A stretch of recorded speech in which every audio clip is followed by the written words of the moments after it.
Hey guys, welcome back and happy Tuesday. All right, guys, so we've given you some Real Housewives of Orange County news and some New Jersey news, but we're back again for some more Orange County news. Thank you to Reality Blur, but apparently Terry and Heather Dubrow discussed being swindled out of $1.75 million, plus what they learned from being swindled. How do you get swindled out of 1.7? You know what?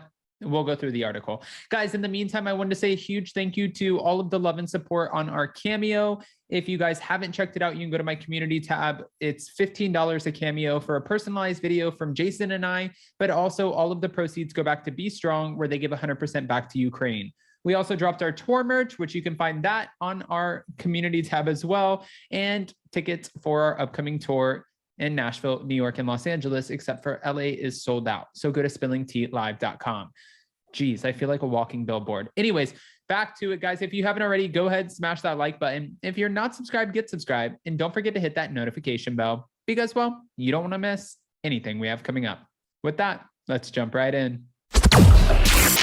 It's time for all your binge-worthy pop culture news. Welcome to Up and Adam. All right, guys. So apparently after experiencing some marriage hardships, Heather and Terry Dubrow are trying to help other couples. The Real Housewives of Orange County stars have a new show on E! Called The 7-Year Itch, which gives expert advice to people with struggling marriages. Okay, this is the thing.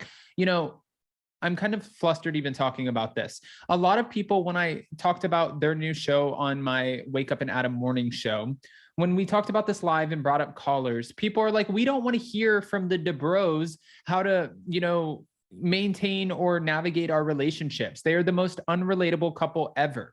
And I think right now they're trying to prove that they're relatable. However, if on the latest episode, last week's episode of Real Housewives of Orange County, when the Dubrows tried to help Dr. Jen Armstrong and her husband Ryan get back on track and showed them what real loving relationships look like, which was an absolute bust and fail due to the fact that Dr. Jen Armstrong had one too many.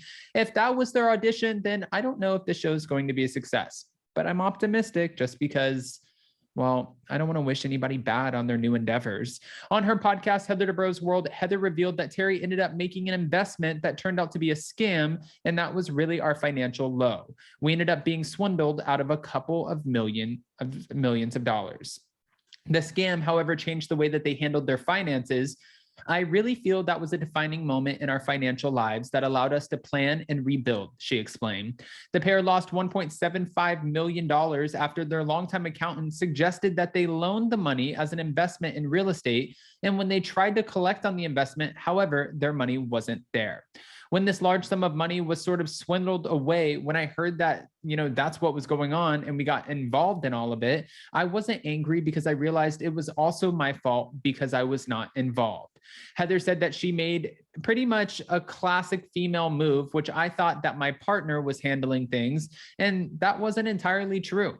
Because as brilliant as Terry is in so many arenas, in the financial world, there were holes. Okay, let's throw Dr. Terry Dubrow under the bus here. She went on to say, I also, have always thought of our relationship as a partnership, but I think it wasn't until that happened that we became a true partnership all the way around and discussed everything. We had to have a major sit down and say, okay, wait, our system of checks and balances has completely failed here. All right. Her husband, Terry, also expressed, I came to the realization that I'm better if Heather is 50-50 in the financial decisions. There have been many times in our financial relationship where we weren't necessarily communicating about financial matters the way we should have. The plastic surgeon said that there are fundamental basic principles you need to both talk about in a marriage. And I really think it starts with communication.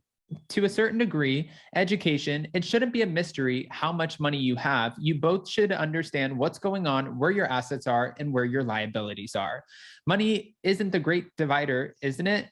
Or is the great divider, isn't it? Money is the great divider, isn't it?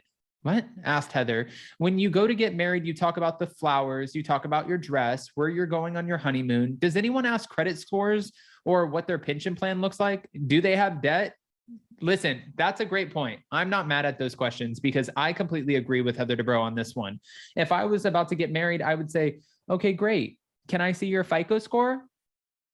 Do you have debt? Do you have student loans? Have you ever been divorced? Have you ever filed for bankruptcy? What does your tax return look like?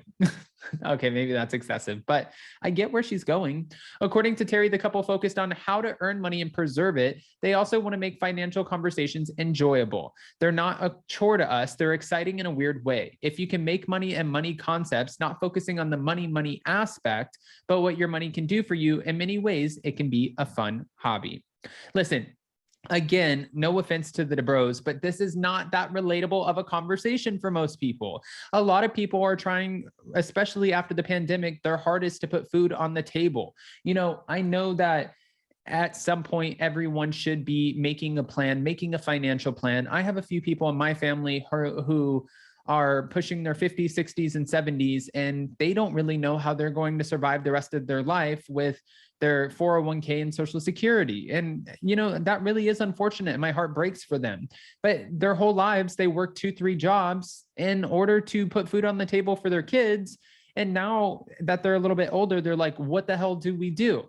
I understand that in that aspect, okay, sure, you would want to sort of make a plan. But for a lot of people, the idea of moving money around and finances is not a fun concept.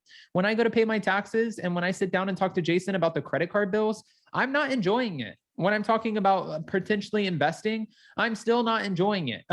I see money go out all the time. I am the frugal one in the relationship, but we are pretty transparent about our finances, and it doesn't make the conversation always easier. It's nice to stay ahead of things if you can, but also, you know, when we're talking about being swindled out of $1.75 million, a lot of people, most people don't even see that in their lifetime, let alone just letting the accountant accidentally run off with it and be like, oops, we were swindled. It was a great learning curve for us. No, not relatable. Guys, I want to know what your thoughts are on Heather and Terry Dubrow's new show, The 7-Year Itch or 7-Year Stitch or whatever it's called, The 7-Year Something. What are your thoughts? Are you into it? And do you want to get relationship advice, financial advice, and advice about just navigating your relationship in your future from Dr. Terry and Heather Dubrow? I have so many questions here, but also I don't want to just give you my opinions. I want to get your full unfiltered opinion as well. And I want to know, how are you feeling about the new season of Real Housewives of Orange County, season 16? I know that they put a lot of money into revamping the new season. However, it's kind of giving me bottom of the totem pole. And I hate to say that, but it's like the new Dallas for me. I was always interested in all of the other Real Housewives except for Dallas until Dr. Tiffany Moon came on. And then, you know, Orange County, I used to really enjoy it, but now I'm like, if Tamara's not going to be there, and I know some of you guys are going to be like, no, we don't want Tamara back. But if Tamara's not there, I'm not really too excited about watching. It's strange. And Heather Dubrow said it's a transitional season, but we'll see. We'll see. Guys, go ahead and comment below. Don't forget to smash that like button. If you're not subscribed, get subscribed. And don't forget to hit that notification bell. We will see you so very soon. Happy Tuesday. Bye, guys. Love you.